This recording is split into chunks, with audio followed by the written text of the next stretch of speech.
បាទសួស្តីបាទពីចំការមន Chainery បាទនេះគឺ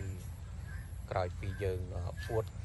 មែកបេះស្លឹកបាទបេះស្លឹករួចហើយយើងត្រូវពួតមែកអញ្ចឹងបាទមកពួតមែកឲ្យទន់ស្របអញ្ចឹងបាទគឺបើមិនពួតអញ្ចឹងទេវាចេញផ្លែតិចបាទអញ្ចឹងដើម្បីឲ្យជាមនចេញផ្លែច្រើនគឺទីសាសគឺអញ្ចឹងឯងបងប្អូនបាទនេះគឺទីសារតែយើងបេះស្លឹករួច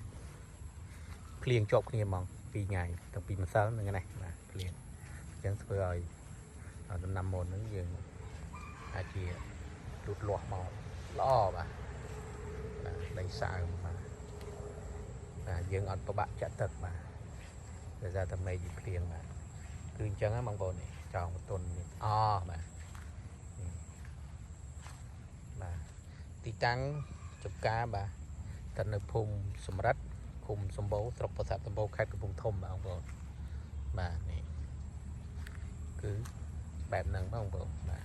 ហើយមុនយើងដើម្បីធ្វើឲ្យបានផ្លែច្រើនគឺយើងត្រូវបេះស្លឹកហើយយើងចងបន្ទន់វាអញ្ចឹងបាទrồiហើយក៏ចាក់ទឹកព្រឹកល្ងាចបាទចាក់ទឹកព្រឹកល្ងាចរហូតដល់ចេញផ្លែបាទនេះគឺតោងអញ្ចឹងបាទទុនបាទ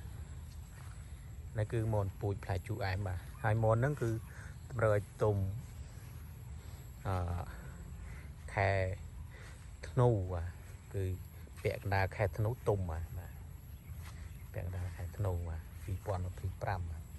ទុំមកចន្លោះហ្នឹងបាទនេះបាទក្រោយពេជ្រភ្លៀងបាទនេះមេឃនៅស្រក់រ៉ែបាទភ្លៀង